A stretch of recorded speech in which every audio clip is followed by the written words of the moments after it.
আপোনালোকে যেটো কাম কৰিছে হয়তো মেজৰিটি হোৱাৰ কাৰণে সেই কামখিনি কৰিবলৈ সাহস পাইছে কিন্তু শেখ হাসিনা আৰু নিশ্চয় ভাল পোৱা যথেষ্ট পৰিমাণে মানুহ আছে যিসকলৰ অন্তৰত আপোনালোকে তিলে তিলে আঘাত হানিছে আৰু সবতকৈ ডাঙৰ কথাটো হৈছে শেখ মুজিবুৰ ৰহমানৰ মূৰ্তিটো আপোনালোকে যেনেকৈ অপমানিত কৰিছে তেনেকুৱা কৰাটো কেতিয়াও উচিত হোৱা নাই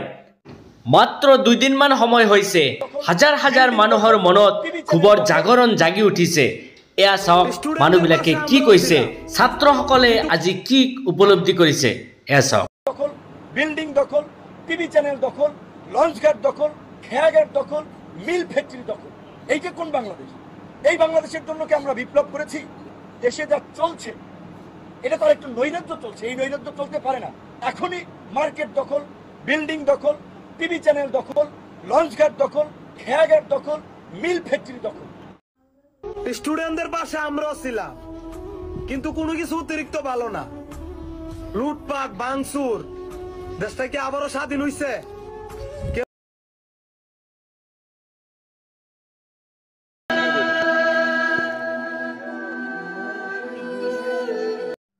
বাংলাদেশৰ মৰমৰ ছাত্ৰ-ছাত্ৰীসকল তোমালোকে নিশ্চয় দেখা পাইছা যে তোমালোকৰ মাজৰ পৰাই আজি প্ৰতিক্ৰিয়াৰ সৃষ্টি হৈছে শেখ হাসিনাৰ ওপৰত যি অত্যাচাৰ হৈছে হে নিশ্চয় যথেষ্ট অমানৱীয় আৰু অসহনীয় অত্যাচাৰ হৈছে যে যিজন শেখ হাসিনাৰ লগত এটা কন্ট্ৰভাৰ্সি আছিল ছাত্ৰসকলৰ হে আছিল কোটা লৈ কন্ট্ৰভাৰ্সি অৰ্থাৎ কোটাৰ সমস্যাটো সমাধান কৰিব লাগে আৰু যত শেখ হাসিনাই নহয় বাংলাদেশৰ উচ্চতম ন্যায়ালয়ে সেই কোটাৰ সমস্যাটো সমাধান কৰিছিল কিন্তু সেইখিনিতেও ক্ষান্ত নাথাকিল যে প্ৰাইম মিনিষ্টাৰৰ পদত্যাগ কৰিব লাগে তাৰ পিছত শেখ হাসিনাই নিজে পদত্যাগ কৰিল কিন্তু সেইখিনিতেও ক্ষান্ত নাথাকি শেখ হাসিনাক দেশৰ পৰা বাহিৰলৈ উলাই দিব লাগে শেখ হাসিনাই 45 মিনিট সময়ৰ ভিতৰত নিজৰ সেই অন্তৰেৰে গঢ়ি তোলা দেশখন এৰি যাবলগীয়া হৈছিল আৰু সেই দেশখন এৰি যোৱাৰ পিছত আজি ছাত্ৰসকলে যি উগ্ৰপন্থীৰ ভাও লৈ আজি শেখ হাসিনাৰ সেই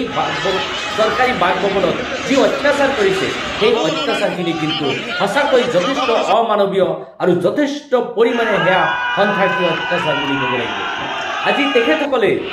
ন্যায়ৰ নামত যি অন্যায় কৰিছে সেয়া কিন্তু কেতিয়াও কৰাটো উচিত নাছিল শান্তি কেৱল বিচাৰি থাকিলে নহব শান্তি গঢ়ি তুলিব লাগিব আপোনালোকে শান্তিৰ নামত যি অশান্তিৰ সৃষ্টি কৰিছে হেয়া বহুতো মানুহৰ অন্তৰত বহুতো দুখ দিছে আৰু এই কামখিনি কেতিয়াও আপোনালোকৰ কৰাটো উচিত নাছিল আৰু কেতিয়াও কৰিব নালাগিছিল কিন্তু এনেকুৱা কাম কৰি আপুনি কেতিয়াও শান্তি ঘূৰাই আনিব নোৱাৰে এটা কথা মনত ৰাখিব হয়তো এজন ব্যক্তিক 100% মানুহে ভাল পোৱাটো সম্ভৱ নহয় আৰু এজন ব্যক্তিক 100% মানুহে বেয়া পোৱাটো সম্ভৱ নহয় আৰু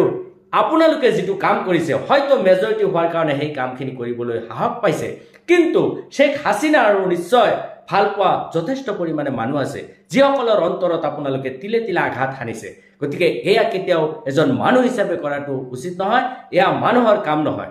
আজি বুজা নাই নিশ্চয় 2 বছৰ 5 বছৰ পিছত হলেও এই কথাখিনি এবাৰ নহয় এবাৰ উপলব্ধি হ'ব আৰু সবতকৈ ডাঙৰ কথাটো হৈছে শেখ মুজিবুৰ ৰহমানৰ মূৰ্তিটো আপোনালোকে যেনেকৈ অত্যাচাৰিত কৰিছে আপোনালোকে যেনেকৈ সেই মূৰ্তিটোৰ ওপৰত অপমানিত কৰিছে তেনেকুৱা কৰাটো কেতিয়াও উচিত হোৱা নাই হয়তো আজি আপুনি দুখ কৰিছে সেই দুখৰ